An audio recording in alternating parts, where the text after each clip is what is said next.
Hey, it's Chuck. I don't think he's going to throw the ball as much as he thinks he's going to throw the ball now that Chip Kelly's on board.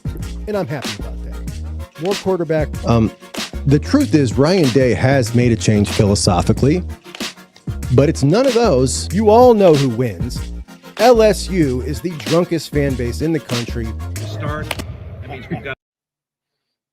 And welcome to Juck on Bucks. Good morning, everybody. On a Thursday morning, Michigan State week. I apologize for my tardiness. We're having some connectivity issues. Go figure. Been a common theme for me since I started going live. I did not realize that I had so many issues with the internet until I did this. Apparently, this takes a little bit more of a substantial bandwidth or something. Unfortunately, I don't have the fiber option in my area, so I'm having some issues. But we got a guy who watches the show who's reached out to me, and he is going to give me some help because I don't seem to be getting it from the folks who I pay to help in this particular issue. What's going on, Posh? Kevin, how we doing? Dago, good morning, everybody. Emily, Jeff, good to see you, buddy. Good morning. Good morning, D. What's up, Nate? Good to see you guys all this morning. Everything's thrown off for me, guys. I got a new chair, and I do not like the chair. I'm a creature of habit and routine, and this chair is kind of throwing me off this morning, so a little bit out of sorts here. Check the comments from our live marathon yesterday. We went about an hour and a half, and I got a couple of those that I want to hit on. Also, a black stripe alert yesterday. We got a black stripe alert! Hey, you can find this guy in Sasso, the classroom, or the morning take care of his business. Or if you're not, you can catch him on the field, making plays with his leg and his arm. Newest ever in the quarterback room, the lefty, Air Noland! First off, I just want to thank God. Without him, and none of this would be possible. I want to thank Coach Kelly, Coach Day, the quarterback room, the wide receiver room, and the offensive line. Go Bucks. Yeah. Congratulations to one Prentice Noland III. Absolutely love him. What a great kid, man. Easy to root for. His old man's a hell of a guy too. Really good family. His dad's a legendary high school football coach down in the Atlanta area. Really good dude. Wherever this crowded room in that quarterback room obviously is just full of studs. For sure, they're not all going to end up playing substantial minutes for Ohio State, but wherever those guys end up, I'm going to be rooting for all of them because I think they're just a bunch of really good dudes. And, it's not a bad path to take to go to a place like Ohio State, get developed, try your shot. Maybe if you win the job, maybe you don't. Either way, you're better off for having, gone there and learned at Ohio State than you might have been otherwise. Got a picture from that black stripe yesterday, I think, loaded up. I wanted to pull up here of all these guys. I mean, that's quite the crew. Take a look at Will, man. That is a big dude. Let's look at his calves. Lincoln in the red jersey, and I think that's telling us that he has been maybe the Aiden Childs in their scouting. So he's been running the scout team, doing all the athletic stuff, trying to mock what Aiden Childs is going to show the defense, and that's great. Some interviews went down yesterday after practice. Ryan Day spoke again, and it sounds like great news. Tyleik practice. He looked good. He said they'll keep evaluating him, and whether or not he plays versus Michigan State or not, I think we know for sure that this is definitely something pretty minor. I would almost prefer that he doesn't play, and we get to see those backups again. I'd like to see Tywone Malone get some more and make sure, like, okay, this is really for real. I'd like to see Hero maybe get some redemption. Hero had a couple of bad plays, and I'm sure he's not satisfied with his performance. So definitely would like to see a couple of those backups get some more minutes, even if Tywone is good to go, or even if Tyleik is good to go. I was just thinking the other day, so we've got Caden Curry, Caden McDonald, along with Tyleik, and Tywone. Like these are all defensive linemen. Kind of tough. Absolutely. Regarding Jaden Fielding, the kicker, he said, we'll see at the end of the week, but it looks like he might be leaning towards Austin Snyder for taking over that kickoff duty, but still giving Jaden Fielding the field goal kicking duty. Our Dylan Davis asked Ryan about Tegra and Austin Searveld splitting snaps, and he asked him if they were going to continue to do this rotating time between the two of them, no matter the circumstance, no matter the game, if they keep playing well. And Day said, yes, if they keep playing well, but that doesn't often happen, which kind of makes me think he believes one of them is going to pull ahead of the other. And I think that this is definitely still very much up for grabs, despite Tegra originally winning the job, which really says something about Austin Searveld. I mean, he must have really, really impressed them to have jumped up as high as he has, really from the illness running through camp. He was not considered for this. I mean, he wasn't in the running. This was a Luke Montgomery, then Tegra, and Carson fighting for this, and he wasn't involved. He gets the first 2 starts, and all of a sudden, he's splitting snaps with the guy that won the job. It's pretty amazing. I think it's really promising news for us that guy's doing so good. Bill Rabinovitz asked Ryan Day if he had heard about the UNLV quarterback situation. And surprise, surprise, coach was too busy to check his Twitter or the UNLV blogs about their quarterback, and he had not heard about that situation or about the running back, which we'll get to later. Quinshawn and Trey, they said they are absolutely doing fantastic, running physical. Coach Locke does a great job in the way he coaches the room, and the Locke boys are physical, man. Did you guys know they're calling themselves the Locke boys? I love this. Check this out. Lock boys! Lock boys! Locke boys. You know, Trey showed us last year that for a guy who's really not very big, he'll get physical. I remember last year being really surprised with how much he was sticking his nose in there. I don't know if it's ideal, but that's the way they want to run. And they've certainly, those stiff arms, particularly that one by Quinshawn, was ridiculous last week. Absolutely loved it. On Brandon Innis's muffed punt against Marshall, Day said, we got to go off what we see in practice. Somebody who is reliable, accountable. We see it in the offseason. Are they in gold standing with Mick in the weight room? We have confidence that he can do that. I never really batted an eye. I asked him what happened. He said it was the sun.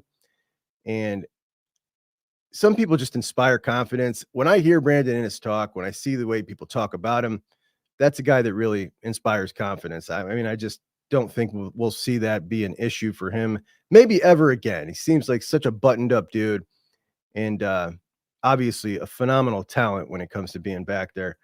Does not give me the feeling that I get when we talk about Ballard back there or something, you know, as he's had a lot of issues with that. On Will Howard running, through the first 3 games, I think we've only seen Will have to run like maybe 3 times, which is excellent. There's no need for him to practice that.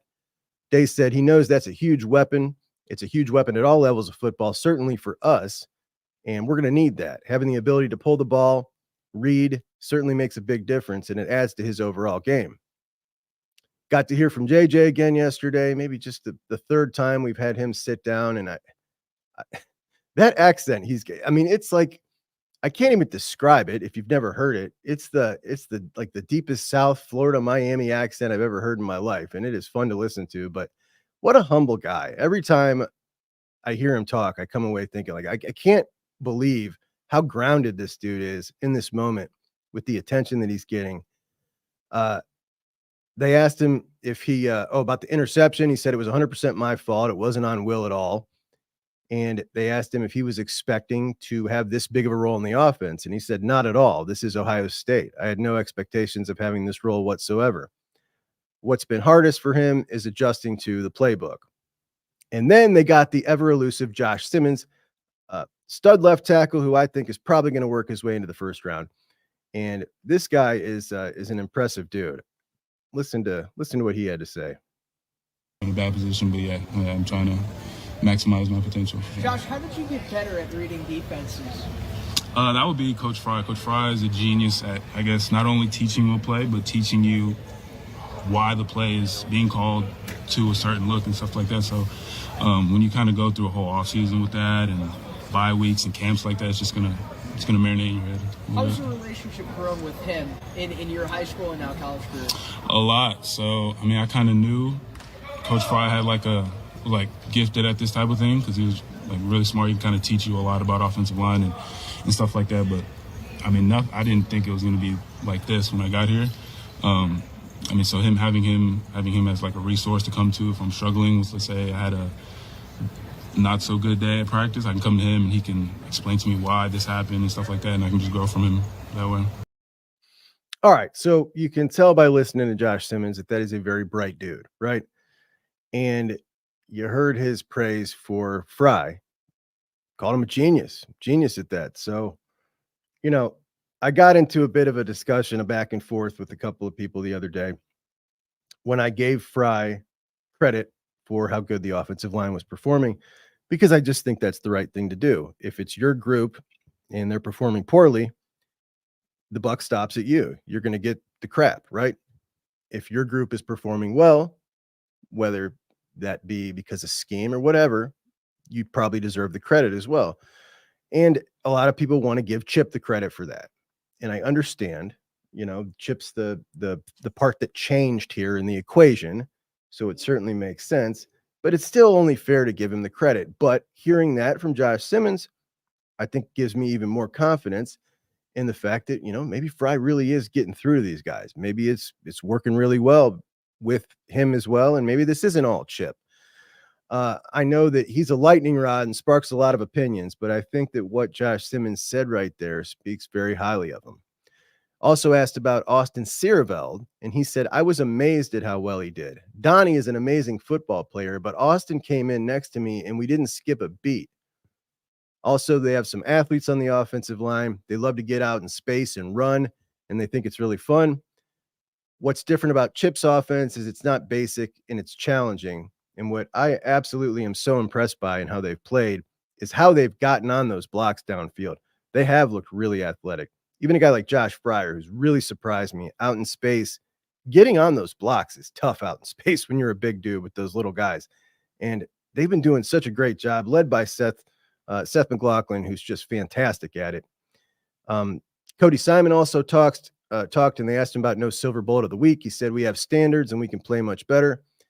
On Sonny's transition, he said he's super smart. Physically, he's been great. He's been helping me a lot.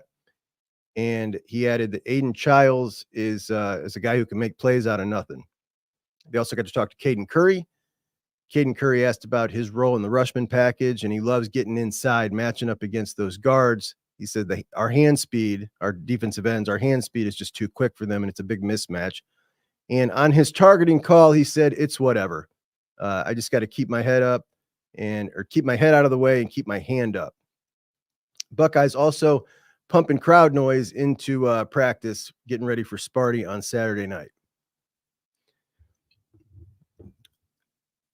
Yesterday we did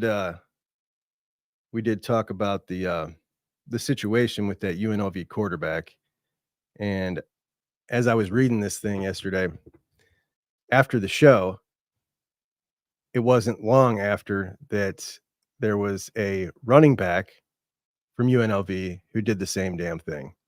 So basically, the quarterback of UNLV is claiming that he was offered $100,000 to come there.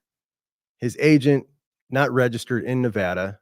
There was no written agreement. UNLV's NIL collective has since come out and said they did not agree to this at all. They paid the guy $3,500, which was, I don't know, what, I guess everybody got that or something. So you got somebody clearly lying. Then at 7:30, UNLV's running back comes out and says he's doing the same thing. He's redshirting as well. And he's saying also it's not about money. It's about expectations not being met. Now, he's the fourth string running back on UNLV's team. Last year, he had 500 rushing yards. He could have just been mad about not getting playing time. But for a second guy on one team to do the same damn thing, sit out the rest of the season and enter the portal, well, that's a problem. And yesterday when I came on here, I said, it's not going to be long before we see this at a big school. And when I said it, I did not expect for that to be like 8 hours later, because we saw it last night. Bear Alexander of USC, formerly of Georgia, transferred from Georgia to USC last year. The dude is listen, I'm going to call a spade a spade. The dude's a clown, okay? I did a segment about this kid last, when he first signed with USC.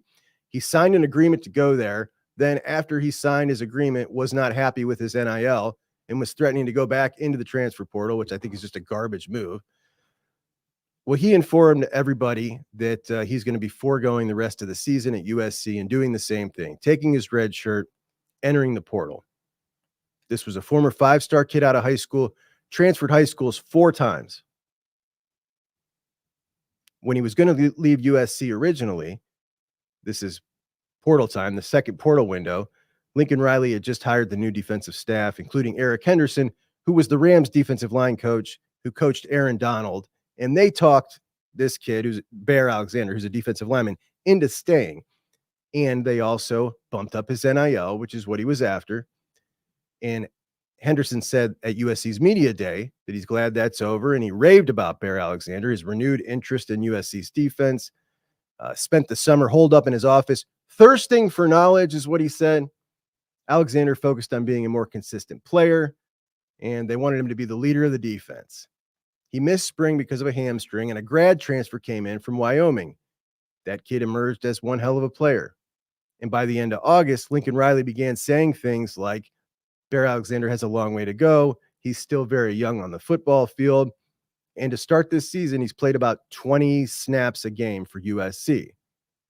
He's not been made available to the media once during the season. And after the loss to Michigan, Bear Alexander was tweeting some stuff, as was his guardian. And his guardian began arguing with former USC football players on social media, taking shots at other defensive tackles on the team. So at this point, you got a real toxic situation. And Tuesday, reporters were asking Lincoln Riley about that situation. And he was telling everybody, just relax. Then he accused the reporters of looking for a story when there was none. He said, there's no story here at all. Then the following day, Bear Alexander announces that he is pulling the red shirt move. And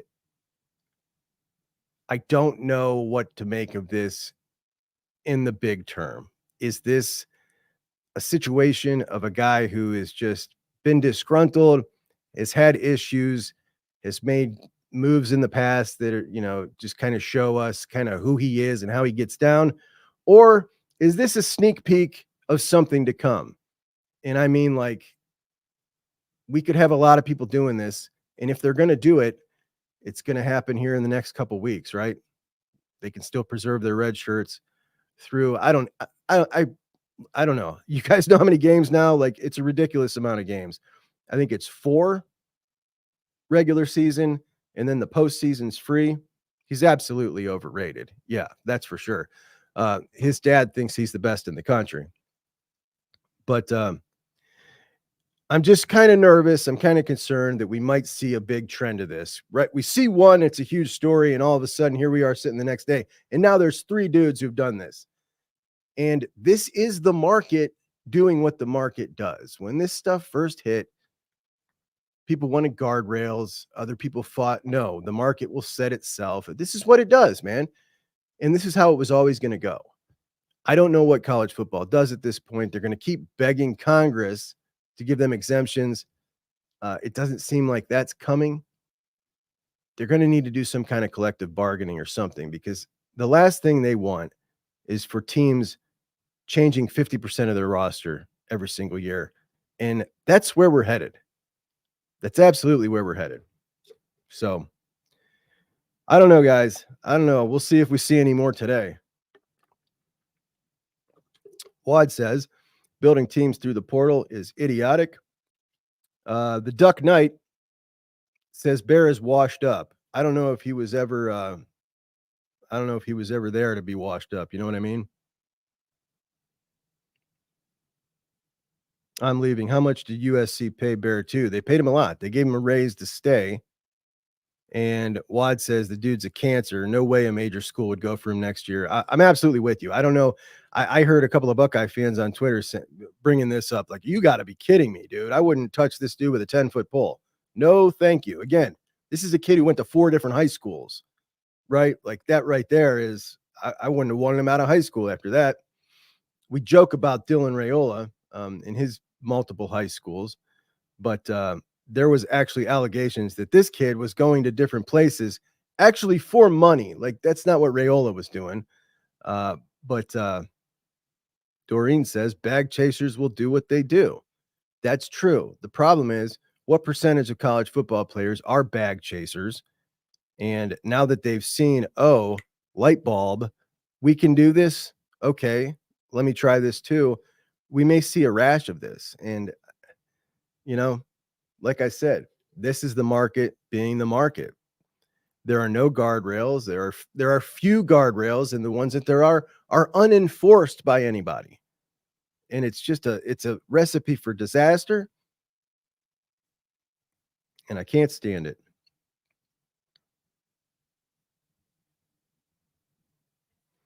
I Am Leaving says what Colorado does is not sustainable, but I would rather pay proven players in the portal and not freshmen. So his argument is he doesn't want to give money to unproven freshmen. You want to give money to people who are proven, which is fair. But yeah, bringing in 40 to 45 guys on your 85-man roster is certainly not sustainable. We've seen Florida State have issues bringing in 20-ish guys when it comes to team chemistry and missing on guys like that. So definitely not sustainable. We've seen we get a lot of complaints, and we talk about the atmosphere at the Horseshoe for game day. A lot of people talk about sound system, the video board, and things they want to see at the shoe. Updates to the shoe. It's been a pretty hot topic. We had the picture of the booth again this week with Joel Klatt and Gus in the booth, and it just looks like an abandoned school building. And then against Marshall, we saw a lot of guys slipping on the turf at the shoe. And the Ohio State field turf debate has kind of reared up again. And there are always going to be those who want grass. And I don't think there's anybody that I've ever talked to who doesn't want grass in the shoe, but we're not going to get grass back. They can talk about the angle of the sun because the field is now 7 feet lower since they did the renovation and added AA deck. They can talk about the water level line with the river there. Like what? It doesn't matter. Even if they could grow grass, we would not be getting grass back because they need to be able to host those concerts 5 or so in the summer to make that money. You can't just flush that money. And if you have grass, you're going to trash it every time. We also remember the last time they had grass, the 2006 version of the game, guys were slipping everywhere. They had replaced that turf earlier. It didn't grab root. Chunks were flopping all around. It was pretty humiliating, to be honest. But in 2007, they replaced it with the field turf, right? And they kept that original field turf for 7 years, which is roughly the recommended longest period you should keep it. And they stretched it to the absolute max. Then they changed it again, and they kept that stuff for 8 years. And that particular one, that was 2 to 3 years too long. And it faded, and it was ugly, in very bad shape. I don't know if you can recall, but towards the last couple of years of that last field turf, the end zones looked pink. It was embarrassing. That's because it was monofilament and it was harder to paint. You don't have the surface area that's created by slit film. It was hard. It was beat down. It was matted down. It was borderline irresponsible to have the guys playing on that field for the last couple of years. And then they changed it again before the 22 season. And this right now is the 3rd year playing on this surface. So we had a very hot day against Marshall, really hot on the field. And apparently the heat does a number on those rubber pellets, soften them up. I don't know what it does exactly, but the rubber pellets is the reason that they were slipping. And I've read that this is a bigger issue on the slit film turf rather than the monofilament. But that's just one of the many issues when it comes to the slit film turf. And installing that slit film turf was an enormous error in judgment by whoever the hell at Ohio State is the one who makes the final call on something like which turf are we going to choose for the field. You may or may not have heard about slit film turf, but this is the turf that the NFL Players Association wanted to be banned in the NFL. In fact, it was really embarrassing. The NFLPA came out calling for the ban to this slit film turf within roughly 2 weeks of Ohio State installing their new field. And all of us wondering, that's interesting. Which kind did Ohio State just put down? Oh, they put down the crap the NFL's trying to ban. Okay, well, that doesn't sound good. The NFLPA has data backing up that it causes more injuries, non-contact injuries. Of course, there is a counter set of facts that the NFL has that say that it doesn't. but either side is always going to find the data they're looking for. I don't know what the truth is. But regardless, most of the NFLPA got their way. New York changed their field. Detroit changed their field. Minnesota, they had just opened a brand new stadium. They kept their slit film, had a Monday night game where two guys had non-contact injuries, and they were awkward looking on their slit film, and they've gone ahead and changed theirs. And I think you only got about 2 stadiums in the NFL that still have this stuff. Why would one style of turf create more non-contact injuries than the other? I had that same question. I dug into it earlier this year. It's the way the blades of grass are cut. So this is the monofilament. It's a blade of grass, right? This is the slit film. It's cut like a honeycomb.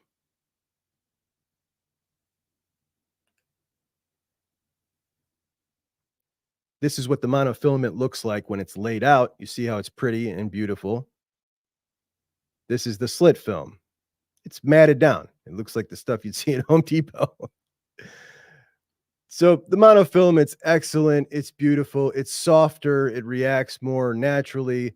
The rubber pellets kind of fall down between the blades of grass, and they tuft it up and make it nice.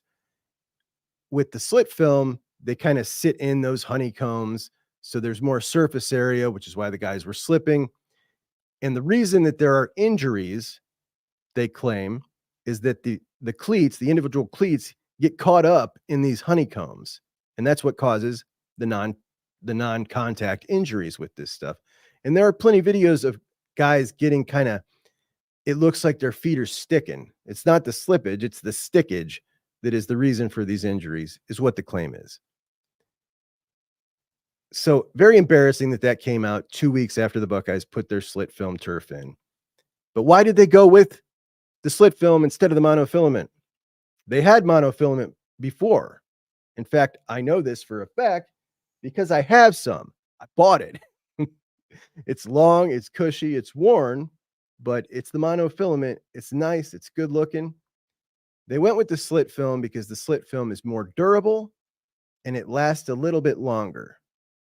It's more rigid, a couple more years. It's easier to paint. So when you're trying to stretch those last couple years and the end zone looks pink because it's sun faded, you can paint it better. The monofilament, much prettier, much better looking, much more natural characteristics, making it the most popular choice for sports like football.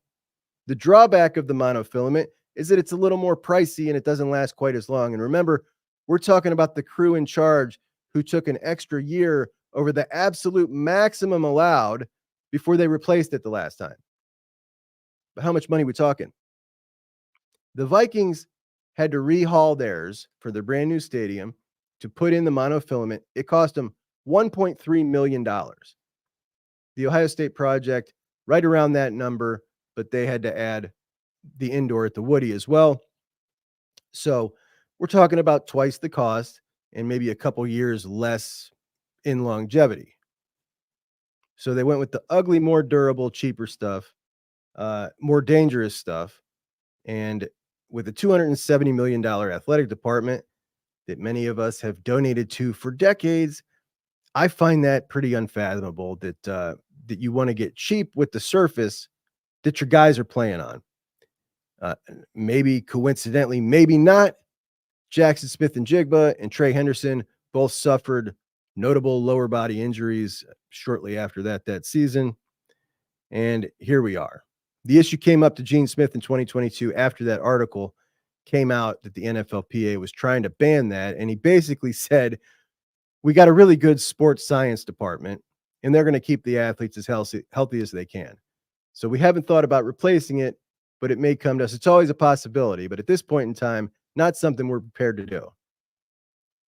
It was just announced last month that they are building that speakeasy style club that you buy access to.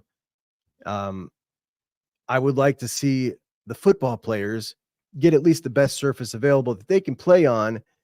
Also, the stuff that looks the best, that would be really nice as well. So that slippage just brought that back up in my head. And I wanted to talk about that because it's just something that really has bothered me for a while. When you look at guys like other fields around the Big Ten, just looking from the stands, ours is not as good looking. It's just not. You can definitely see the difference. You really can. And that's a bummer. I just don't feel like you should be sparing this kind of expense on field turf at the shoe, right? Like this is what it's all about right here. This is everything. The football surface, what you're playing on. It seems silly to me. Seems really silly to me. I feel like it was a bad choice. And we're hoping on Ross Bjork making a lot of new choices and hoping that he does some really cool things to the shoe, to the game day experience. I hope this is one of them, because now you're in your third year playing on this surface. It would not be beyond the realm of possibility to go ahead and replace this. But what my big question is, they added another field in the last year or so at the Woody, another outdoor field. I want to know what kind of turf they went with on that field, because this would have now been a full year after that NFLPA stuff came out.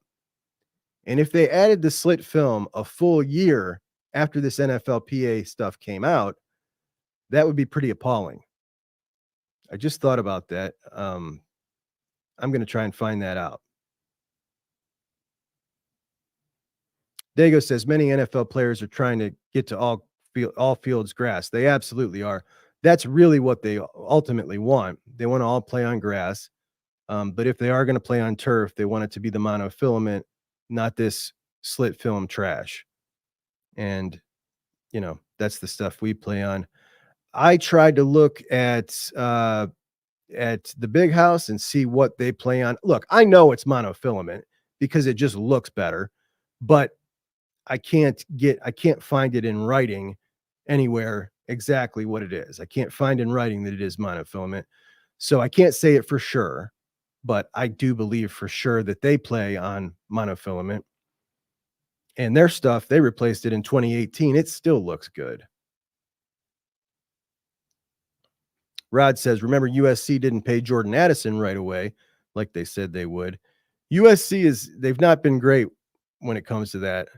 And we've heard a lot about that for sure. Emily says, in his head, his return stolen by our field turf. It's true. It really is. I actually think that Marshall had a rougher time with the slippage than we did. And the turf monster is a real thing with slit film turf. You see them little honeycombs. I mean, it makes sense. When I first heard that story, like I was laughing hysterically. Like, okay, sure. One turf causes more injuries than another. It just sounded like, I'm naturally a skeptic by nature, and it just sounded like totally a banana statement.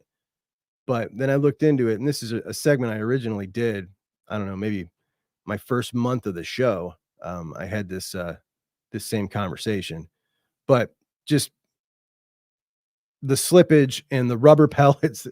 This is another thing. So the rubber pellets, they sit real high instead of falling down into these blades of grass on the monofilament. Like you can see this, they'll fall all the way down.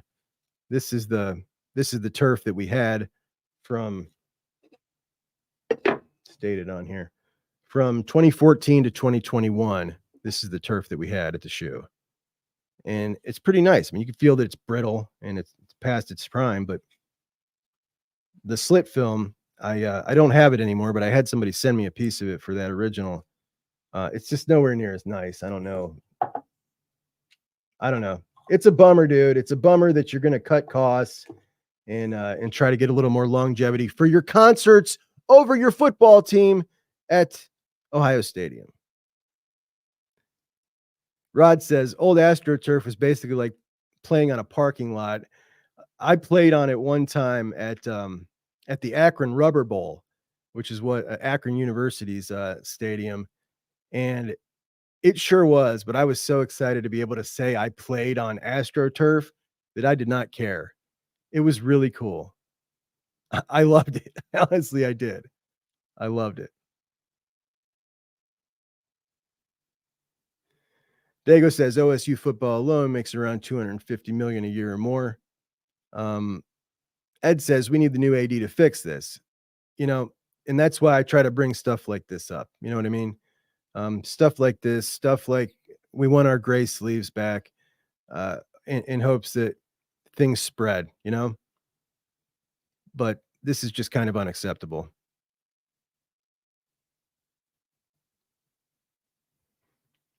Alex does like the new end zone designs of the new turf. I'm with you. I do like it, and I do like the gray that they've. I might have loaded up another picture. Oh, you know what else? So if you've ever looked at when you check out the end zone there, and you can see the black, right? You see the black rubber pellets. You see how the white is dirty. That's again because the slit film kind of holds it up high instead of falling down into the fibers. So it also looks just crappy and sloppy. So, yeah, man, not a fan. I think it was a horrific decision. I saw that we got a couple of the duck eyes in here today. I got a question. I just saw this picture yesterday. The official Oregon account tweeted this, and apparently this is their bookstore, whatever. But what I'm looking at is that a dorm room in the back that's painted black with yellow stripes? This is on the campus of Oregon, and like this is hideous, man. This is absolutely hideous. That was from the official Oregon account. Any of our ducks can fill me in here. Is that a thing out there? Is there a lot of that going on the campus? Because that's disgusting. That's disgusting. Hey, we got an update. Top 10 wide receivers heading into the week via the On3 expert staff. Trey Harris, number 1. Again, listen, this dude overtook T-Mac, and that's pretty much crazy. But he's gotten better and better in year 2 with the Rebels. Through 4 games now, 36 catches for 628 yards and 4 touchdowns, 16.5 yards per catch. T-Mac coming in at number 2. Tetairoa McMillan. He's so long, so coordinated from Arizona. If you're not familiar, him and Noah Fafita, Arizona's quarterback, been playing together since high school. And they decided to stay at Arizona together after Jed Fish left, which I thought was pretty awesome because they really, not so much Fafita, but T-Mac deserves a primetime spot. 19.7 yards a catch, 23 catches for 453 and 4 touchdowns. He's awesome. He's really fun to watch, but Arizona would be well served to maybe try to mix it up a little because the last game I watched with them against Kansas State, it was a little too focused in on T-Mac. Number 3, Luther Burden. Luther was crying last week about the Boston College game at Missouri, wasn't getting enough national attention. And this is all Luther's fault because he did not listen to the people during his recruiting cycle who said, come to place like Ohio State. Everybody sees you play on the big stage. He chose to go to Missouri. That's what you get, man. Considered by many the best receiver in college football, not really showing out so far this year. Just 19 catches, 257 yards, 13.5 yards a catch. And he's nasty with the ball in his hands. I really like him. I'm just laughing at him a little bit because, you go to Missouri and start whining that you don't got a big audience. I mean, that's on you. Kid could have gone anywhere. Number 4, Travis Hunter, probably the best player in college football. Number 4 overall as a receiver, and I think this is about right. Through 4 games, 37 catches, 5 touchdowns, just 13 yards a catch. I thought that might be higher. Number 5, Emeka Egbuka, still getting that love. 14 catches for 266 and 1 touchdown, 19 yards a catch. Number 6, Ty Felton of Maryland, 41 catches, 400 yards, 5 touchdowns. Number 7, Xavier Restrepo, and I feel like this dude's been at Miami forever. In his 5th year now, 20 catches, 362 yards, 5 touchdowns, and 18 per catch. Number 8, JJ Smith, as a freshman, cracking the top 10 again. 14 catches for 281 yards and 4 touchdowns, averaging almost 20 yards a catch, the longest on the top 10 list. And what's crazy about that is we haven't really seen the downfield shots to JJ yet. that's going to be wild, that yards per catch average that he's going to gather up towards the end of the season, I think.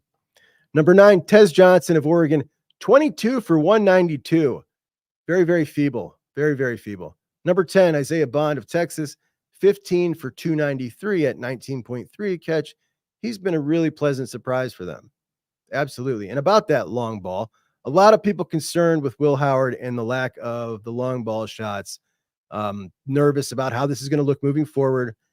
And there is a little chart that my buddy JR put out. I don't know where he got it, but I want to pull this up here.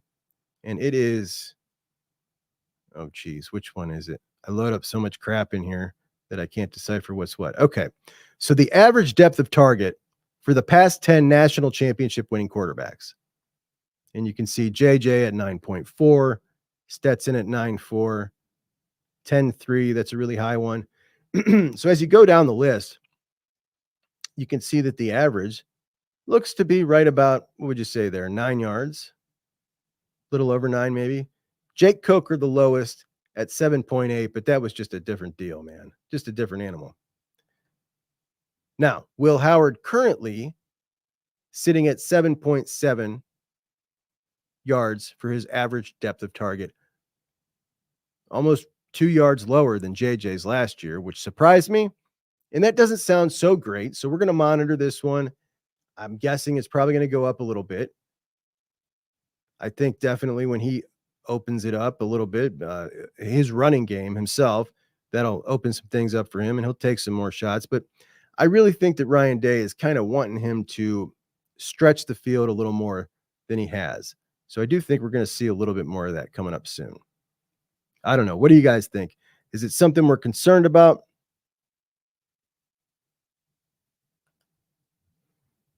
Back onto the turf, Disdain says, I want to hear it from the pros. I want the same turf as they have if we can't have grass. And that's just absolutely right. Particularly when there's only 2 NFL stadiums now that still have this crap. And it's obviously Cincinnati, right? One of the cheapest organizations that there is in the NFL. Mika says we need grass or monofilament. Boy, this one hit big time. Oh, Chad, is it 1922? I said 1905. I forgot. It's 1922. Chad is in the market for the 1922 club. That's my swanky buddy, Chad. He's going to go get in that 1922 club, and I'll just be a guest. Yeah, buddy. He looks awesome. Oh, apparently Chad played at the Rubber Bowl as well. That AstroTurf hurt so bad. Yes, it did. It did hurt bad. But man, was it pretty. I loved it. What's up, Mika? Gene Smith, not a favorite. Chocolate Chip Scooch, what's going on, buddy? Dago brings up a great point. The only upside of the black pellets is it's easy to see if a player was inbounds. You know, when we see the splash, it does make it easier. That's for sure. Jay says, does this new turf prevent injuries? It just acts more like natural grass. So whereas the slit film turf can grab the individual cleats because of those honeycombs, that's the theory, right? And we have seen kind of evidence of it when we see a guy's cleat really stick in there when he goes to make a cut, which can cause these injuries. So I wouldn't say it prevents them.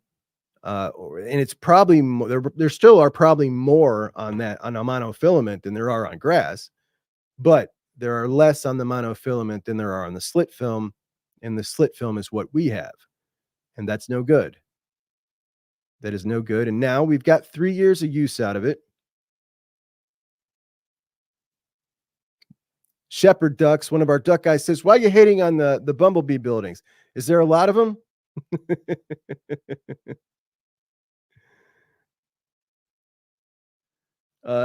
Johnny says about Burden, you want attention, but you go to Missouri, blame yourself. I mean, I'm with you, man. Like he could have gone anywhere. He was a big time recruit. He chose Mizzou, you know, and why?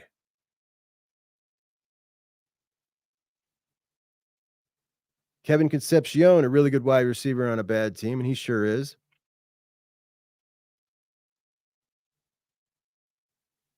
The Duck Knight coming to Tez's defense. Tez's very pedestrian season so far. Boise State doubled and tripled Tez all game. Okay. I wonder what would happen if Oregon had some other receivers. Oh, wait. The fact that you guys needed 2 special teams touchdowns to handle your business against them, pretty shocking. And how do you feel? I had Max Torres on, and Max told me that this new dude had popped onto the scene. I don't know if it's a portal guy, Ben or something, a lineman, right? And he was coming to save the day along with Poncho. Poncho was coming in at center, and this other cat apparently got injured at practice. How long is he out? That was the guy that was supposed to, Woody's is our Juck on Bucks statistician. He's not concerned at all about Will Howard. There's a hyper focus on his weak game, and we haven't seen the strongest part of his game yet. And he makes a great point. We have picked the hell out of this guy's the things he can't do, and not really put the focus on the things that he's really, really good at. And we haven't seen that yet. Though we have seen one, I think we're still 100% in the red zone. Woody's did a study. He went back for Kansas State's games last year, watched every single game, and charted Kansas State under Will Howard in the red zone. How many times did they score touchdowns? Now, he had to watch every single one because they were putting Avery Johnson in there. So he had to make sure it was just the offense with Will Howard in there. And I think he scored touchdowns on something like 42 out of 50 trips to the red zone, which was by far, we're talking 5% more than the second best team in the country. And we're seeing it with these Buckeyes so far. And I think that's going to be a strength that we can count on. And this has been a problem. We've had issues punching it in when we get down there. It's been frustrating as hell. Been going on for years now. And with Chip and with Will, all of a sudden, like, it's going to become a strength, and it already is. So, Chad and I will see you guys from the swanky new 1922 club when that's ready. Thank you, buddy. 2 more weeks. You guys ready? How are you feeling, Ducks? How are you feeling about these Buckeyes? I got to tell you, I'd be terrified if I was you. I'd be absolutely terrified. I certainly would not be feeling like I did before the season started. Woody says I was correct there, 42 out of 50, and we appreciate him doing that study for us. It made me feel a whole lot better. Shepherd Duck says, hate on our O-line all you want, Chuck. I saw that interception Will threw. Chip ain't fooling anybody with that run game. That interception Will threw, you just heard JJ, he said it was his fault. He ran into the line. I mean, he had no place to throw it. He was one-on-one. You'd have thrown it too. It was the right thing to chuck it up to him in one-on-one coverage. By the way, that's the only interception Will has thrown. Now, I'll admit he hasn't taken many shots to throw interceptions. Aside from that long ball to Will, the next longest pass was to Carnell Tate, and I counted it, traveled 16 yards in the air. So everything was short against Marshall. That's for sure. So tomorrow, I haven't talked to Chris yet. I think Chris will be on with me tomorrow. Whoa, Woody says, Juck, in preseason, you said Oregon had the better wide receiver group. Are you ready to say OSU is better with JJ's emergence? You need to go back and watch. That is not what I said. I said, right now, I'm taking myself back. I said, right now, Oregon's wide receiver group is the best on paper. But by the time Ohio State plays them, Ohio State will definitely be the better wide receiver group. And I gave them the nod. I gave them the number 1 ranking when I did that comparo. Dago says, I know Ducks fans aren't talking when the Garden Gnome Gabriel is throwing 3-yard passes. All right, we got the new Juck on Bucks power rankings. My power rankings. I don't know how hard of a time you guys had if you did the SEC, man. It was tough. Last week, I had Tennessee number 2, so I felt pretty good when they mollywopped Oklahoma because I've been in on them for a while now. We got Alabama and Georgia this weekend, and one of those teams could be way better than the other, or that game could be really close. And if it is, I don't know how much we learn about either of them. But on a neutral field, when it comes to the 5 teams in the SEC, Royal Rumble style, who's vying for the top spot? I'm going to go Texas number 1, Tennessee number 2, Alabama number 3, and I'll be picking them in the game against Georgia, who's number 4, Ole Miss number 5. Tennessee looked really dominant to me against Oklahoma. And what really impressed me about Tennessee, the lines of scrimmage for a team that's really been only hovering around 15th overall in national recruiting for the last several years, not really killing it in the portal. In fact, they've lost a couple of really big guys in the portal. To be able to have lines of scrimmage like that, it really speaks to some serious development. I mean, it does. And it's really impressive. But to be honest, when we talk about these squads, I still find it, as hard as they are for me to parse apart, when you look at Georgia, Georgia's my number 4 team in the SEC. I don't think they got the mojo. I don't think they got the defensive line depth. I don't think Carson Beck is a big-time gamer. I don't think Kirby has control of his team like he used to. I think they got some bad seeds in that program. They got a sect of players that don't seem to give a damn about Georgia football. And they're a very blah team to me. I don't see them anywhere near as scary as I thought they were heading into the season. On the flip side, I think the Ohio State team looks like the scariest team in football. And number 5, I'll have Ole Miss. Number 6, Missouri, barely over LSU. Missouri's looked bad. Brady Cook not played well. Missouri has one of the easiest schedules in the SEC, by the way. Easier rated than Ohio State. Everybody knocking on the Buckeyes schedule. A real cakewalk to the playoffs. And if Eli Drinkwitz doesn't make the playoffs with this schedule, it's a huge fail because it probably means next year is going to be really, really hard. Number 7, LSU. And I'm not talking one of these deals where, oh my gosh, the SEC is so tough. LSU's number 7. They're number 7 because they're not very good. And I think we saw that with the USC situation, right? A huge disappointment of a team for Brian Kelly. Couldn't happen to a nicer guy. I can't stand that son of a gun. But this team supposedly had the best offensive line heading into college football in the start of the season. And they rushed for 88 yards against Nicholls State. Then they went against South Carolina, 105 yards rushing. They suck. They do. And I've got really no explanation. And I don't know how many games they're going to lose this year, but they got to be doubting Brian Kelly, the fan base. It can't be a great feeling right now. The defense has gotten slightly better with Brady Baker, who they brought over from Missouri, to kind of do the Jim Knowles plug the whole deal in year 1, just like SC did with Danton Lynn.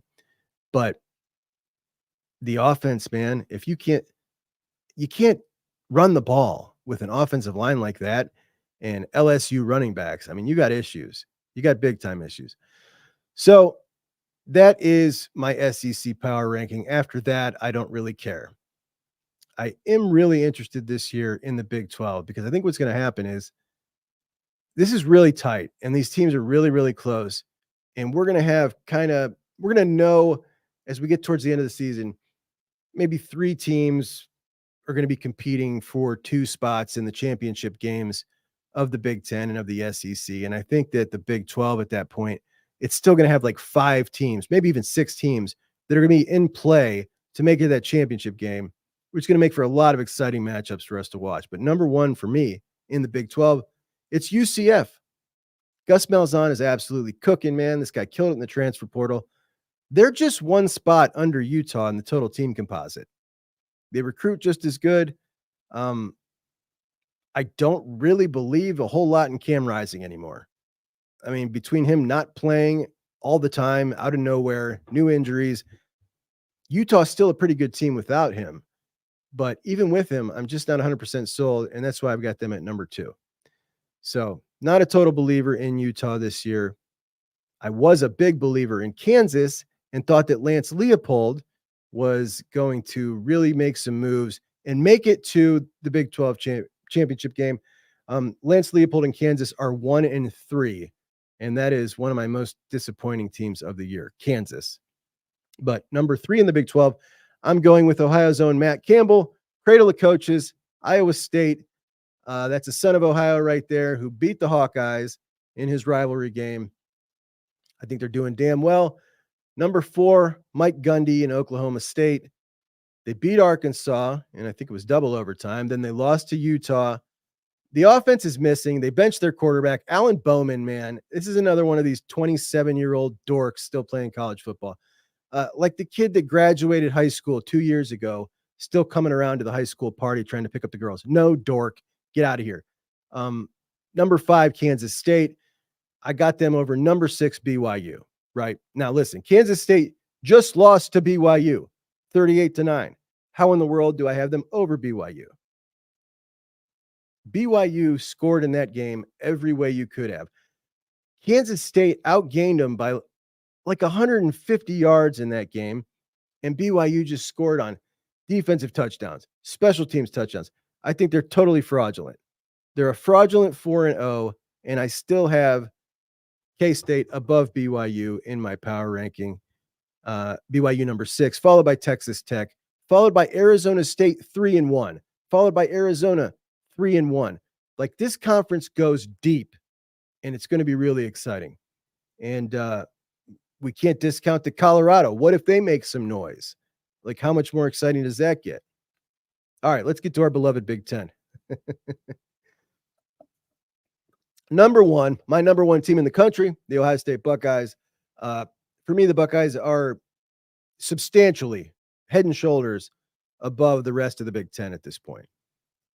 Penn State would be my number 2. I do think Penn State beats Illinois this week. I will be rooting for Illinois in the upset, and I think it would be a really cool story if they got it. If Illinois does win that game, I'm going to get us an Illinois helmet for the Juck on Buck studio. And if one of you guys has access to Brett Bielema, send him that message and let him know that if he can pull it off, good old Bert pulls it off. We're getting the Illini helmet in the Juck on Buck studio. Bert is absolutely coaching his tail off. Number 3, I've got the Ducks. I think the Ducks are going to get this back into the swing of things here soon. Who they got this week? UCLA. Ducks got a layup this week. UCLA did play LSU close in the first half. So the Ducks have an excuse if they play another close one against a far inferior opponent. But to be honest, at number 4, this was really tough for me. You've got Michigan, you've got SC, and I just had to ask myself, if these two teams played tomorrow and I had to bet $5 on it, who would I bet the $5 on? Straight up, no line. I'm betting the $5 on USC. The way Michigan won the game, I just don't feel is a way you can count on. I think they can probably win that game playing like that 4 times out of 10. So if they can only win it 4 times out of 10, that means SC can win it 6 times out of 10. So I've got SC at number 4 in my power ranking, number 5. At number 6, I've got Illinois. We'll see what Bert does with his big opportunity at Penn State. A 16 or 17-point favorite. I feel like that's very disrespectful. He's obviously going to play on that. We'll see how they do, man. It's going to be an exciting game. One of the best of the day, I think. And what time do they play? Number 7, Indiana.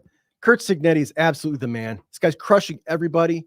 I haven't rooted for Indiana football so hard in my life. I think this is such a cool story. Number 8, Nebraska. I got faith that they're going to climb these rankings back up pretty quick. And number 9, last one, I'm going to go with Rutgers because I think that Rutgers is kind of flying under the radar. By the way, Rutgers' 5 offensive linemen, each dude ranks as the number 1 PFF ranked lineman for his position. All 5 of the dudes of their starting lineup. Pretty fantastic. Pretty fantastic. And my disappointments, along with Kansas and Lance Leopold, who, by the way, everybody rated higher than Ryan Day in the offseason for Coach of the Year. And Mike Norvell's Florida State squad also 1-3, rated higher than Ryan Day. What do we got to say now? What do we got to say now? Also, NC State. I'll throw NC State in there. What a disappointment. NC State, I was considering potentially for the ACC championship. By the way, the reason I did no ACC championship power ranking is because through 4 weeks, yet again, we already know who's playing for the ACC championship. Miami and Clemson. The only question is, will they both get into the playoffs? That's it. Miami with the potential to run the table, guys. They've got not much action heading. So here's the deal. If Miami does run the table and they lose to Clemson in a close game in the ACC championship, then you've got Clemson with the auto bid. Miami, let's say they lose to Louisville, or vice versa. If Miami goes undefeated and wins that game, and Clemson, no, not vice versa. Never mind. I forgot they lost to Georgia. It's got to be the other way around. But in that scenario, probably both making it. Mika hates Brett for the KJ Hill thing. Kind of always will. Disdained Rogue really likes Brett himself. Dago says Miami shouldn't lose to anyone in the ACC. Dago, who's been telling him that since the offseason, buddy?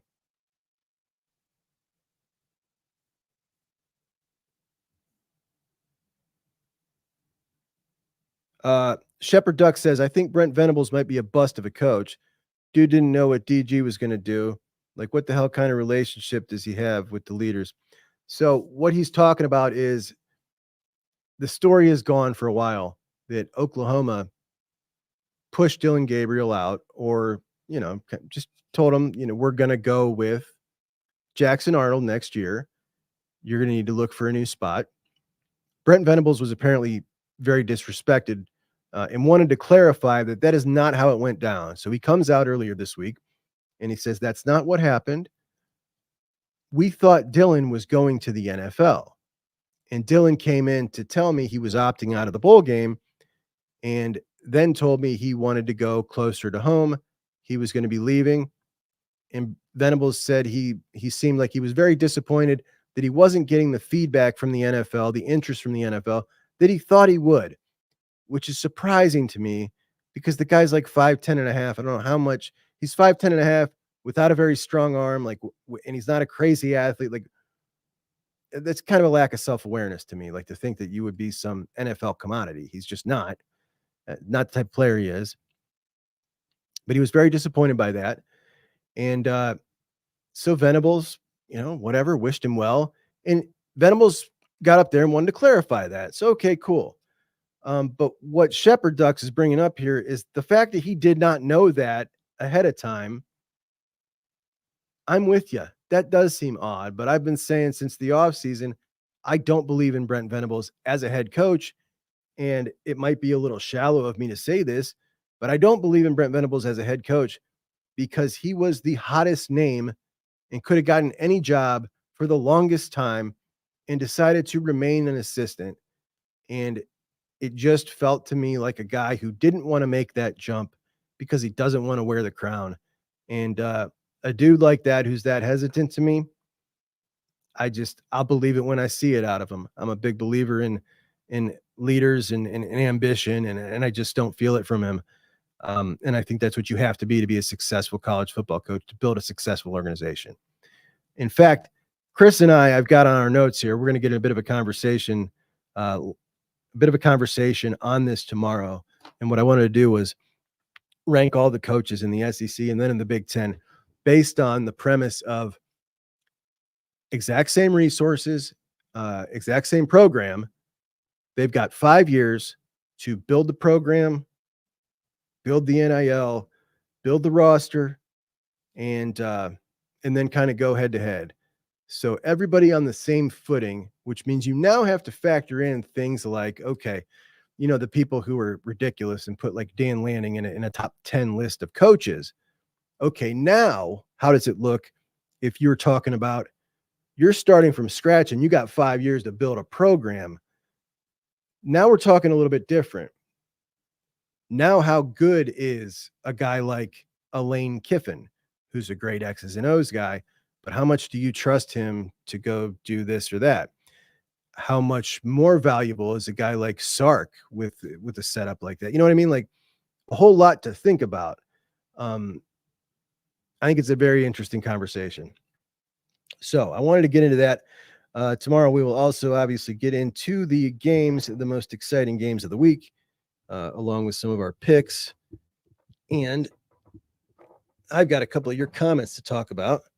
From yesterday, a couple of things I got to clean up here that I missed because I don't like to leave you guys hanging. I had a couple of things that look at this. Oh, I thought that was Rod again. Let me pull that comment off of there. Sorry, guys. I'm slow with the comments. I need a producer, man. I need a producer or something. I think I would rather have just proper internet, but a producer would also be cool. Chris says that's good to hear. Will Conroy is coming. Wonder how interested he really is in OSU. I've talked to Will a couple of times recently, and the relationship, Fry's been trying, and Will feels better about that because he felt very crappy about it for quite a while. Really crappy. Ohio State bragging about beating Akron and Marshall, says Wolverine Gage. Wolverine Gage. That's interesting. I did not see any of that in the chat yesterday. I didn't see anyone bragging about beating Akron and Marshall when the walk-ons at Ohio State could have beat them. Jeff says, Sayin was Bill O'Brien's guy. Does he really even fit or want to play in Chip Kelly's system? I mean, it's an interesting question from Sayin's point of view, like, to get his actual point of view. But what I feel is that Chip does such a great job of molding the offense around who his talent is and what his talent does best that I think he absolutely would be just fine. We're talking a couple tweaks here and there. You're still running the run game. You're not running the quarterback as much, but he can, we'll see how much Will has to run. But I think that Sayin can execute a very similar offense. But you're right. I don't know if he wants to, but I do think that, I don't know, man. It's an interesting question.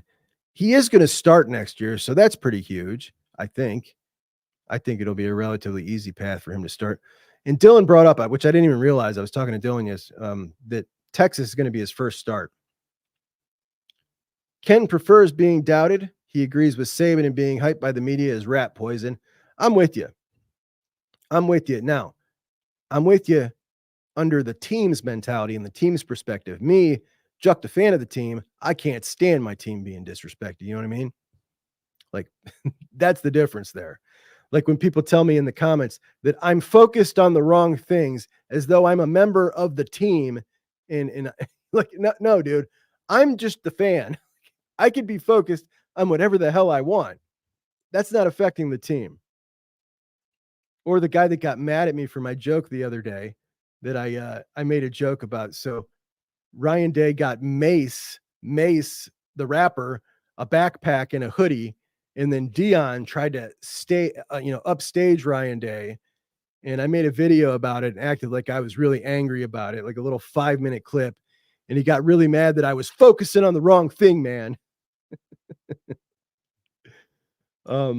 Brad says, I think Arvell looks better than Styles, but such a small sample size. It should remain an open competition.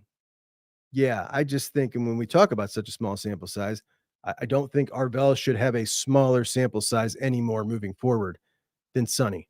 Like, bare minimum, these guys should be splitting snaps, splitting time on the field.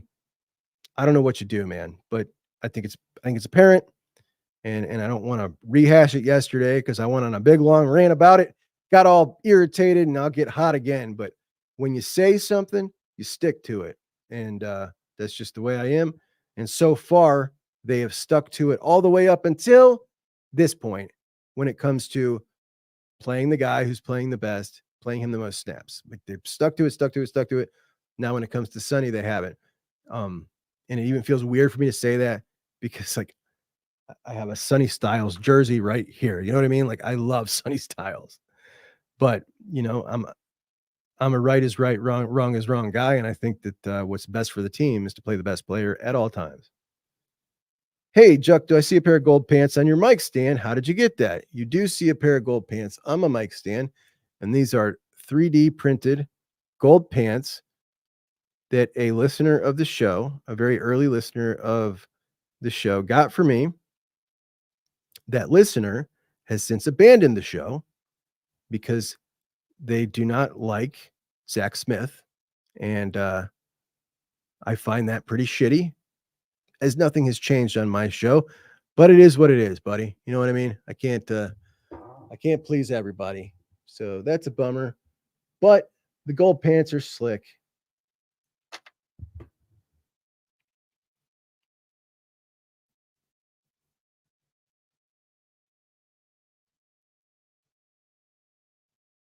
Best undefeated quarterback. Check out these stats here. Through week 4, Milroe with only 590 yards, 67% completion percentage, 8 touchdowns, 0 picks. Carson Beck, 690, 7 touchdowns, 0 picks. Will, obviously, with much crappier competition, but stats look very similar. And he's not thrown for many yards, but he's over them, which is interesting. Cam Ward absolutely lighting it up. And my question, hey, I didn't get any answers from you guys about the one questions you would want to ask Ryan Day. He has to answer you honestly. The one questions. I didn't get any answers in the comment section. My answer was about would you have done, or my question, would you have done anything different? Knowing now that you've had Will Howard all this time, would you have done anything different? Now, I think a lot of people think that Ryan Day, seeing what we've seen out of Miami, think that he might have gone the Cam Ward direction. I don't think that he could have coexisted with Cam Ward, just like I don't think that he could have coexisted another season with Kyle McCord. Cam Ward is he's just too outside the box. And I think Day is, like most coaches, he's very controlling, but I just think it would drive him absolutely insane. Cam Ward throws across his body, back across the field late all the time. But that is impressive, though, that he's only thrown 2 picks. I'd like to see that fumble stat. Remember, that was his big bugaboo that everybody was talking about. But if this guy has that fumble thing corrected and he's only thrown 2 picks so far, the Heisman front runner, do you regret the decision? Would you rather have that guy? I don't think I've got a concrete opinion yet. I love Will Howard, but man, oh man, Heismans are cool too. You know what I'm saying?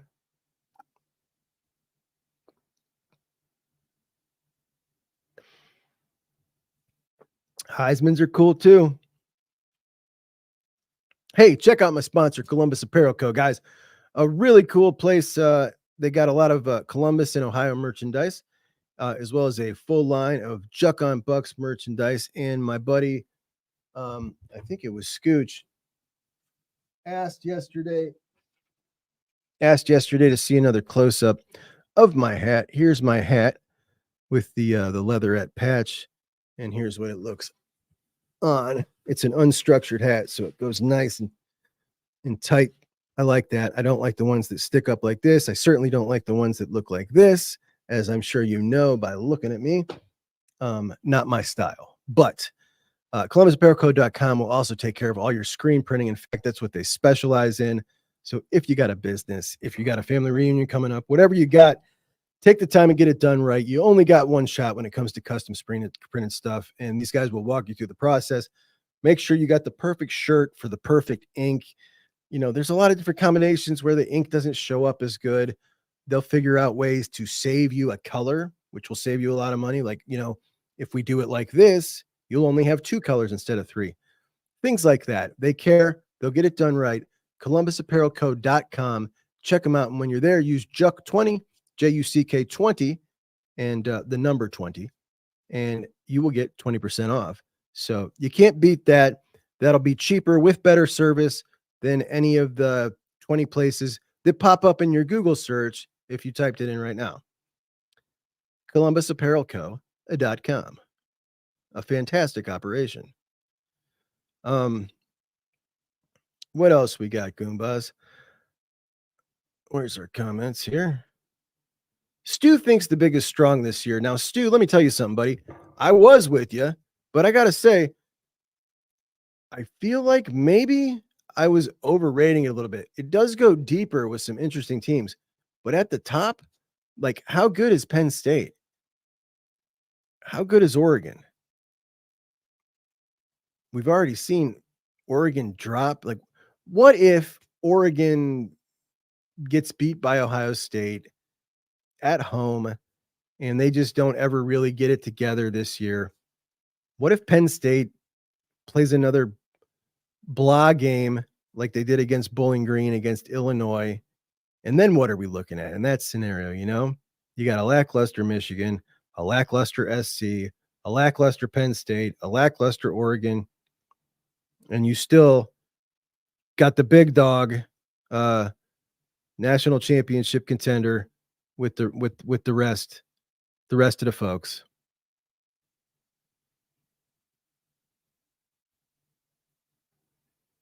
Nick says you can't blame Brian Kelly when you don't want to pony up for players.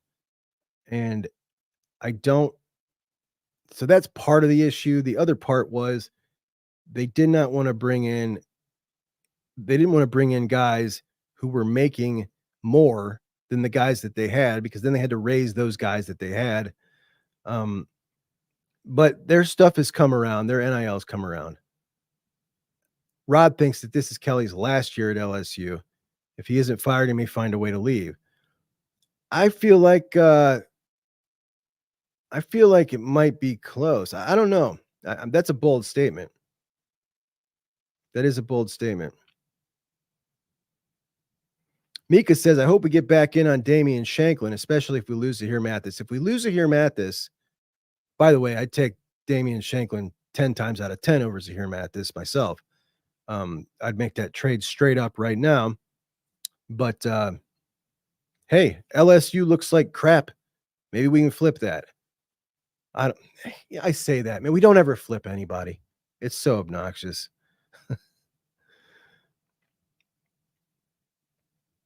Yes, Rising is definitely better than Tuttle. And yes, Gundy does still have his Joe Dirt mullet.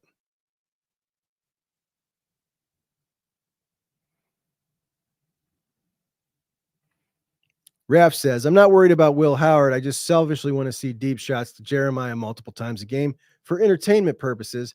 I mean, it's also a pretty damn good thing for an offense. But I'm with you.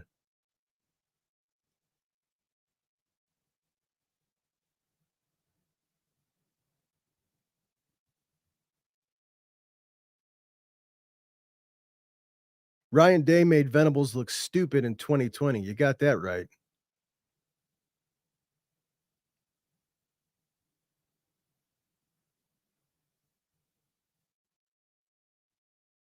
Oh, Mika. Mika called Venables an Oompa Loompa. And I can say that because I am an Oompa Loompa. All right, fair enough. Bucks Forever thinks Texas and Ohio State are the two best teams right now. I got to ask you guys, like, does a matchup against Texas, for the Ohio State fans here, 95% of you are, does that scare you or concern you? Because it does not me.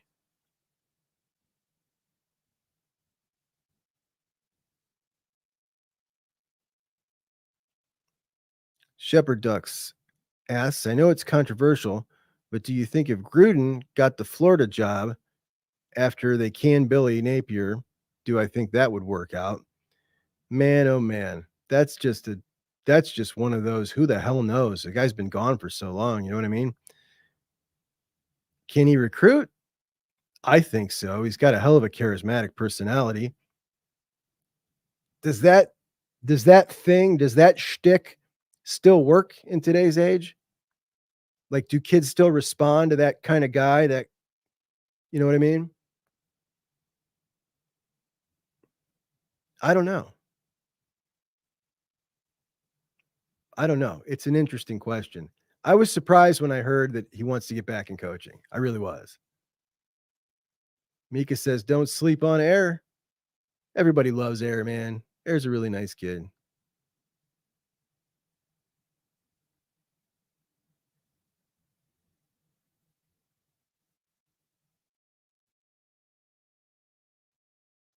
Yes, this is true. Arvell has never played Will. He's only played Mike. He told this to Dylan last week. And this, to me, is a huge oversight. Arvell Reese is like, I don't know, you couldn't draw on a piece of paper if you were a very good artist. A more perfect Will, but they didn't train him at Will. If they had, without a doubt, to me, your best combo would be Cody at Mike, Arvell at Will for game number 4. I'm not even saying for the rest of the season, but the way they said they were going to do it, guy who plays the best gets the reward, gets to go play. You're making plays, you're in. The guy that makes mistakes does not. Sonny had several mistakes in the last game. So that would be the best. They also said that they're cross-training all these linebackers, but it seemed like the only one who wasn't cross-trained was Arvell. Now, that said, Cody can play them both. Sonny can play them both. Cody can play them both well. I don't know how much drop-off there is for Sonny when he moves from Will over to Mike, which is not his natural position. I think he did pretty solid game 1 when he played Mike. My point is, you can move Cody to Will if you can only play Arvell at Mike. It's not a big deal. It really isn't. So he's your best linebacker to me. He's the one with the highest potential.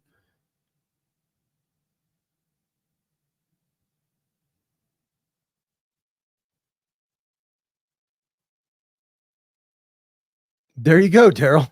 Watch Juck on the Juck channel. Easy enough. Easy peasy.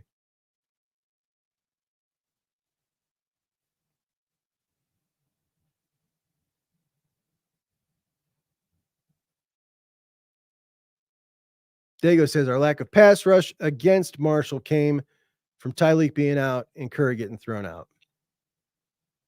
Absolutely. Without a doubt. Bucks Forever wants to remind me to settle down on Cam Ward. He's in the ACC. It's very true. It's very true. Those stats are definitely inflated for sure. The ACC is just such trash, man.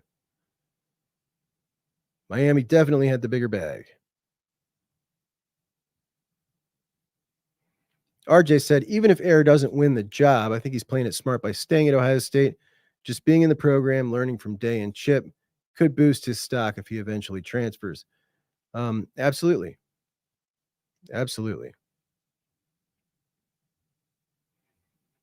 Buck Nato likes the way Will Howard is running the offense. I think he's done great. I think his decision-making has been great. His leadership's been great, saying all the right things. So far, so great. Cannot wait for Michigan State. Cannot wait.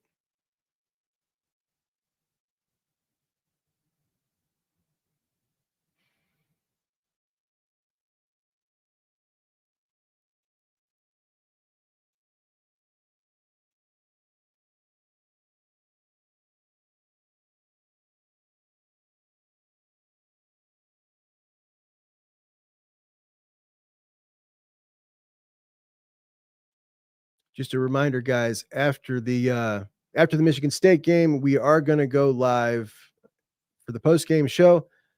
I know the Bama Georgia game is going to be wrapping up as well. And we'll talk about that too. Hell, we might talk about the whole day. It's going to be an awesome post-game show. So join me after the Bucks game. And we will have a hell of a time as I am now all caught up. Eduardo, my dude. Hola. Saying hello to everybody. Nice to see you as we are just about on our way out, wrapping up. I hadn't seen this. I am leaving says Dave Portnoy said he'll pay up to $3 million a year for a quarterback at Scum. Besides the UNLV quarterback, who else would take the bag knowing a suspension looms? This is an interesting comment. Their NIL has been a disaster for a couple of years.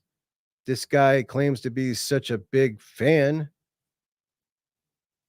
if Ohio State's NIL 20 million is some massive number, this dude's got a lot of money. If it really mattered to him that much, what's Michigan's NIL program worth? Half Ohio State's?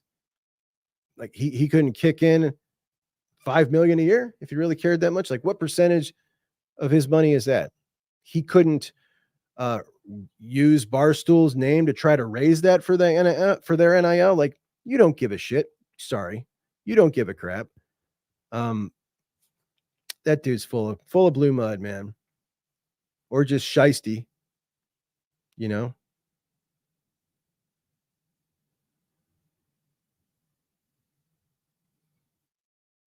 Buckster's going to have to take an extra nap to stay up and watch the game and the post-game show. Don't forget that goes even later. So definitely take your nap.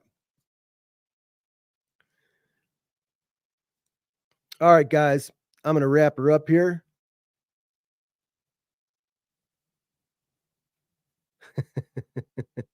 Ken's going to be struggling to get through the game. No, you're right. You're right. I don't know how long it'll go. We'll see. We'll see. I'll have some more of my iced coffee in the evening. I used to be a hot coffee drinker, and I switched to this. It's not iced coffee. It's cold brew. I switched to the cold brew, and now I don't ever want hot coffee anymore. It's always the cold brew with my little twisty straw that my brother makes fun of me. You got to get rid of that twisty straw when I'm recording the show.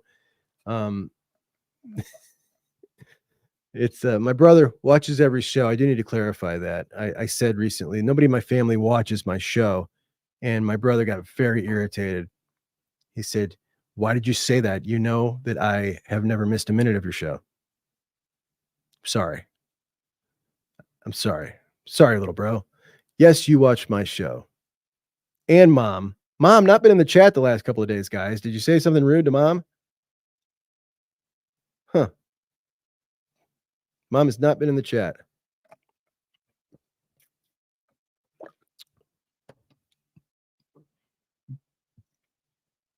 At least Terrell Davis went back and gave back to Lincoln.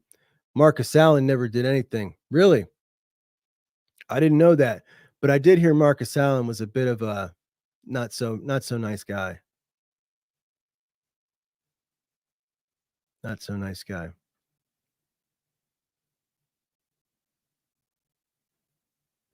Yeah, Rod, I'm with you. So every Saturday night, I whack my sleep schedule all out of whack because I try to stay up and watch that late game.